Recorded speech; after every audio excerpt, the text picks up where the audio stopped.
Hello and welcome my dear students. It is the next video lesson of molecular basis of inheritance and आज के इस video lecture में एक और important topic को हम कवर करने वाले हैं, that is regulation of gene expression. Molecular basis of inheritance में आपके एक दो इम्पोर्टेंट टॉपिक और रह गए हैं, जैसे कि एक तो ये आज मैं कवर कर रहा हूँ रेगुलेशन ऑफ जीन एक्सप्रेशन। इसके बाद आपका लास्ट टॉपिक बचेगा लैक ओपेरॉन मॉडल, जो कि इसी से रिलेटेड है, और बाकी सारे के सारे इंपॉर्टेंट टॉपिक हम ऑलरेडी कवर कर चुके हैं।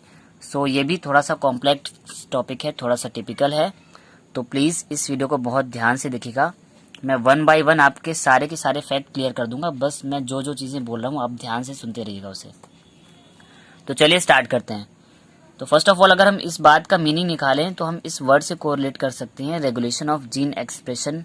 अगर हम इस वर्ड से इसका मीनिंग निकालें तो रेगुलेशन करना है किसका? जीन एक्सप्रेशन का, यानी कि वो प्रोसेस जो जीन के एक्सप्रेशन को रेगुलेट करे यानी कि कौन सा जीन एक्सप्रेस होना है, कौन सा जीन नहीं एक्सप्रेस होना है, इसे कंट्रोल करने के लिए जो प्रोसेस होगी उसे हम बोलेंगे regulation of gene expression.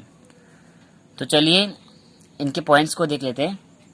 First of all जो पहला पॉइंट कह रहा है, the genome of every organism contains a variety of genes which contains information for the synthesis of a variety of proteins। तो अगर हम एक जीनोम की बात करें, जीनोम यानी कि जीन्स का वो सेट जो कि अगली जनरेशन में ट्रांसफर होना है, यानी कि ग्रुप ऑफ जीन्स को हम बोल देंगे जीनोम। तो हर ऑर्गेनिज्म में के जीनोम में बहुत सारे जीन्स होते हैं, अलग अलग टाइप के जीन्स होते हैं, और उनमें अलग अलग टाइप के प्रोटीन के सिंथेसिस के लिए इंफॉर्मेशन पड़ी हुई होती है, यानी कि इंफॉर्मेशन उनमें कोडेड होती है, यानी कि हर एक जीन हर एक पर्टिकुलर प्रोटीन के सिंथेसिस के लिए इंफॉर्मेशन कैरी करता है। But however all the enzymes and proteins are required are not required. इस पॉइंट को करेक्ट कर लीजिएगा। However all the enzymes and proteins are not required at all the times.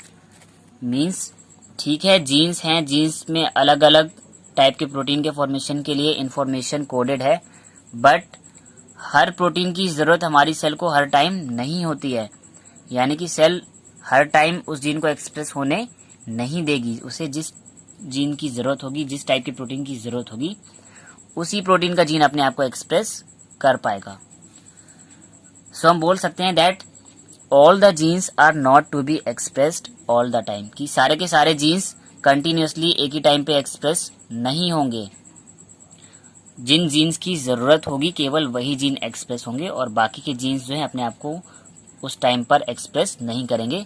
वो जीन तभी एक्सप्रेस करेंगे जब उनकी रिक्वायरमेंट होगी, यानी कि ज़रूरत होगी, या उनसे बनने वाले प्रोडक्ट्स की सेल को रिक्वायरमेंट होगी, तभी वो जीन्स आगे आकर अपने आप को एक्सप्रेस कर पाएंगे।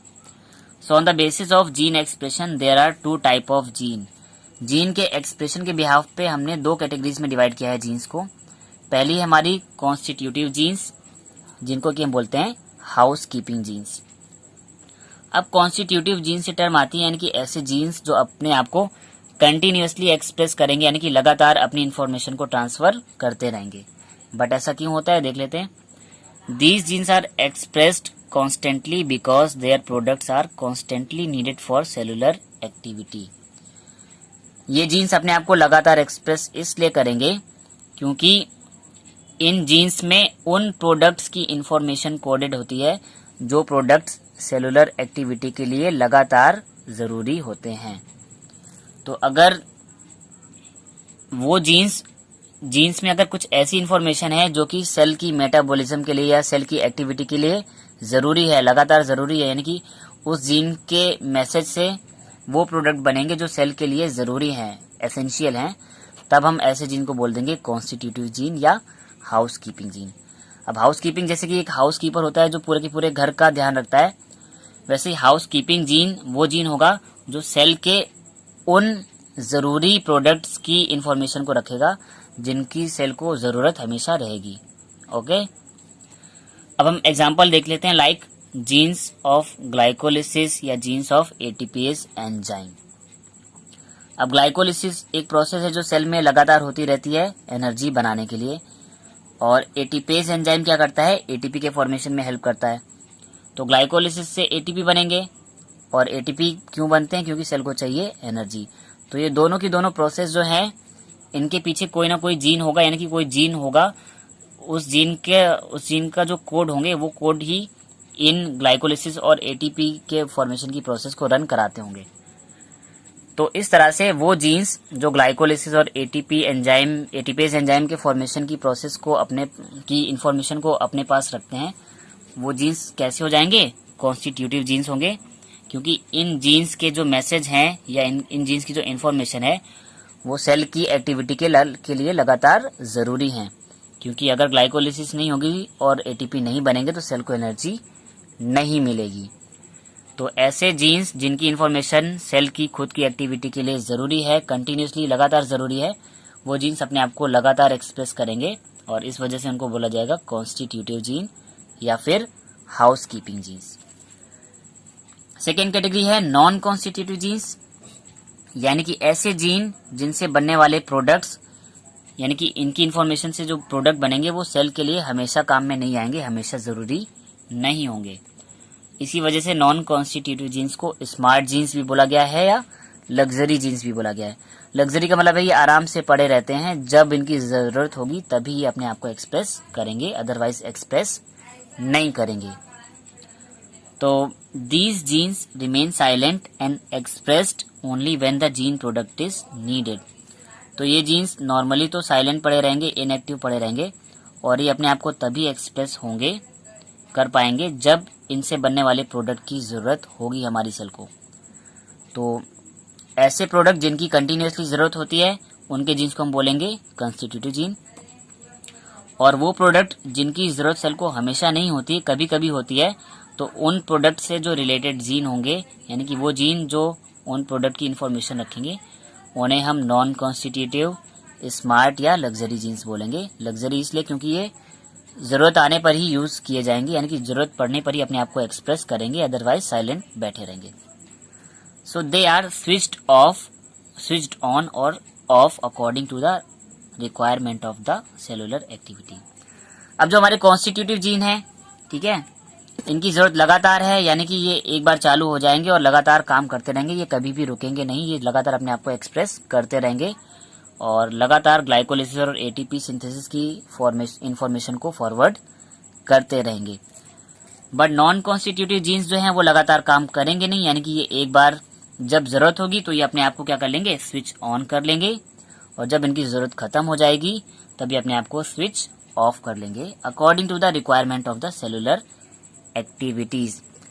यानी कि जब हमारी सेल को उन जीन्स की जरूरत होगी तो वो जीन्स अपने आप को एक्टिवेट कर लेंगे और अपने आप को एक्सप्रेस करना शुरू कर देंगे, और जब उनकी जरूरत नहीं होगी तो अपने आप को एक्सप्रेस करना बंद कर देंगे, यानी कि स्विच ऑफ कर लेंगे। तो कॉन्स्टिट्यूटिव जीन को तो स्विच ऑन ऑफ करने की जरूरत नहीं है क्योंकि ये लगातार चलेंगे, but non constitutive time to time अपने आप को ऑन भी करेंगे और ऑफ भी करेंगे। और इस ऑन और ऑफ की प्रोसेस के अकॉर्डिंग नॉन कॉन्स्टिट्यूटिव जीन्स को दो कैटेगरी में डिवाइड किया गया है। पहली तो होती है इंड्यूसिबल जीन और दूसरी होती है रिप्रेसिबल जीन। तो सबसे पहले हम इंड्यूसिबल जीन को पढ़ लेते हैं। Inducible genes are switched on in the presence of a chemical substance called inducer required for the functioning of a gene activity. तो इंड्यूसिबल जीन वो जीन होंगे जो कि प्रोसेस को स्विच ऑन करेंगे, यानी कि अगर उस प्रोडक्ट की रिक्वायरमेंट सेल को है तो ये इंड्यूसिबल जीन क्या कर लेंगे? उस प्रोसेस को यानी कि अपने आप को एक्सप्रेस करना स्टार्ट कर देंगे, यानी कि स्विच ऑन कर लेंगे। और ये एक्टिवेट यानी कि ऑन कब होंगे? एक स्पेसिफिक केमिकल सब्सटेंस की प्रेजेंस में ये अपने आप को एक्टिवेट करेंगे, और उन केमिकल सब्सटेंस को हम बोलेंगे इंड्यूसर। और ये इंड्यूसर कब आएंगे? जब भी कोई जीन एक्टिविटी स्टार्ट होनी होगी, यानी कि जीन अपने आप को एक्सप्रेस करने वाला होगा, तो उस जीन को एक्सप्रेस करने के लिए इंड्यूसर जीन क्या करेंगे? इंड्यूसर जो सब्सटेंस है वो इंड्यूसिबल जीन को ऑन कर देंगे, यानी कि एक्टिवेट कर देंगे, ताकि उस जीन की जो एक्सप्रेशन है वो चालू हो जाए। यानी कि अब वो जो जीन है जो अभी हमारा साइलेंट पड़ा हुआ था, अब वो अपने आप को स्विच ऑन करके एक्टिवेट हो जाएगा और अपने आप को एक्सप्रेस करना स्टार्ट कर देगा। और वो स्टार्ट किसकी प्रेजेंस में करेगा? इंड्यूसर की प्रेजेंस में। बिना इंड्यूसर के इंड्यूसिबल जीन अपने आप को एक्सप्रेस नहीं कर पाएगा। तो ये तो पहली कैटेगरी थी, इंड्यूसिबल, जो कि प्रोसेस को स्टार्ट करेंगे। अब जो दूसरी कैटेगरी होगी वो रिप्रेसर जीन की, यानी कि अब ये जो अपनी जीन एक्सप्रेशन को जब जरूरत पूरी हो जाएगी तब हम इसे रोक देंगे। तो इससे पहले हम एक बार इंड्यूसर की डेफिनेशन पढ़ लें कि एक्चुअल में ये इंड्यूसर्स होते क्या हैं। So the molecules of metabolites that come to switch on the genes are termed as inducers. यानी कि सेलुलर मेटाबोलाइट्स के वो मॉलिक्यूल, यानी कि वो केमिकल सब्सटेंस जो कि क्या करेंगे, जीन को स्विच ऑन करने के लिए आएंगे, उन्हें बोला जाएगा इंड्यूसर। तो बेसिकली इंड्यूसिबल जीन को एक्टिवेट करने वाले जो केमिकल सब्सटेंस है उन्हें बोला जाएगा inducer. And this phenomenon is known as induction. यानी कि इंड्यूसिबल जीन को एक्टिवेट करने की जो प्रोसेस है उसे हम बोलेंगे इंडक्शन। और जैसे ही इंड्यूसिबल जीन स्विच ऑन कर देगा, यानी कि अब हमारा जो नॉन कॉन्स्टिट्यूटिव या स्मार्ट जीन है अब वो एक्टिवेट हो जाएगा और अपने आप को एक्सप्रेस करना स्टार्ट कर देगा। अब जब तक उसकी ज़रूरत है सेल को तब तक तो अपना इंड्यूसिबल तब तक तो हमारा स्मार्ट जीन अपने आप को एक्सप्रेस करेगा। और जब जैसे ही उसके प्रोडक्ट की रिक्वायरमेंट नहीं होगी सेल को, यानी कि उनकी रिक्वायरमेंट पूरी हो चुकी होगी, तब सेल जो है उसके जीन एक्सप्रेशन को रोक देगी। और अब एक्सप्रेशन को रोकने के लिए दूसरी कैटेगरी आ जाएगी जीन की, इसे हम बोलेंगे रिप्रेसिबल जीन। तो रिप्रेसिबल जीन में वो जीन आएंगे जो कि इंड्यूसिबल जीन के इफेक्ट को रोक देंगे, यानी कि अब जो जीन का जो एक्सप्रेशन है उस प्रोसेस को रोक देंगे क्योंकि अब उसकी ज़रूरत हमें नहीं है। So repressible genes become active in the absence of inducer and switch off the gene activity until the inducible gene become active for the required cellular product। तो जैसे ही सेल की रिक्वायरमेंट पूरी हो जाती है तो हमारे जो रिप्रेसिबल जीन है वो एक्टिव हो जाते हैं और जो हमारा इंड्यूसर जीन है वो वहाँ से हट जाता है। क्योंकि जब तक हमें किसी पर्टिकुलर प्रोडक्ट की रिक्वायरमेंट थी तब तक जीन का एक्सप्रेशन चल रहा था इंड्यूसर की प्रेजेंस में, और जैसे ही उस प्रोडक्ट की रिक्वायरमेंट कंप्लीट हो गई तो इंड्यूसर जीन वहाँ से हट जाएगा, यानी कि जो इंड्यूसर है वहाँ से चले जाएंगे, यानी कि जीन का एक्सप्रेशन रुक जाएगा। और तब तक के लिए वहाँ पर आ जाएंगे रिप्रेसिबल जीन एक्टिव होकर, यानी कि जब हमारी साइट पर इंड्यूसर जीन नहीं होंगे उस टाइम पर हमारे पास होंगे रिप्रेसिबल जीन, और वो तब तक एक्टिव रहेंगे until the inducible gene become active for the required cellular product। तो ये रिप्रेसिबल जीन तब तक उस साइट पर लगे रहेंगे, तब तक जीन के एक्सप्रेशन को रोके रहेंगे जब तक कि हमारा इंड्यूसिबल जीन दोबारा से नहीं आ जाता किसी पर्टिकुलर सेलुलर प्रोडक्ट के फॉर्मेशन के लिए अपना जीन एक्सप्रेशन करने के लिए। ठीक है, तो सिंपली जो इंड्यूसिबल जीन है वो जीन एक्सप्रेशन की प्रोसेस को स्विच ऑन कर देंगे और जीन का एक्सप्रेशन होना स्टार्ट हो जाएगा। और जैसे ही उस जीन के से बनने वाले प्रोडक्ट की ज़रूरत पूरी हो जाएगी तो रिप्रेसर जीन क्या करेंगे, रिप्रेसर जीन फिर उस सेलुलर प्रोडक्ट के बनने की फॉर्मेशन को रोक देंगे, यानी कि अब वो जीन के एक्सप्रेशन को रोक देंगे, प्रोसेस को स्विच ऑफ कर देंगे। और जैसे ही उस जीन की एक्टिविटी स्विच ऑफ हो जाएगी, यानी कि अब वो जीन अपने आप को एक्सप्रेस करना बंद कर देगा। और ये प्रोसेस तब तक बंद रहेगी जब तक कि फिर से हमारा इंड्यूसिबल जीन ना आ जाए और फिर से वो एक्टिव होकर जीन एक्सप्रेशन को ना स्टार्ट कर दे किसी पर्टिकुलर सेलुलर प्रोडक्ट के फॉर्मेशन के लिए। आई होप आपको इंड्यूसिबल और रिप्रेसिबल जीन क्लियर हो गए होंगे। थोड़ा कॉम्प्लेक्स टॉपिक है, अगर ना समझ आए तो आप इस वीडियो को रिवाइंड करके देख लीजिएगा, आपको सारे फैक्ट क्लियर हो जाएंगे।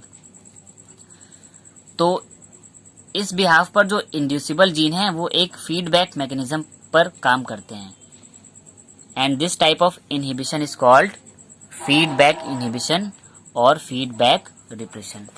अब हमने फीडबैक क्यों बोला, सिंपली जब हमारी प्रोसेस चल रही थी जीन एक्सप्रेशन की वो तब तक चलती रहेगी, यानी कि इंड्यूसिबल जीन तब तक जीन को एक्सप्रेस करता रहेगा जब तक कि सेल की रिक्वायरमेंट पूरी नहीं हो जाती।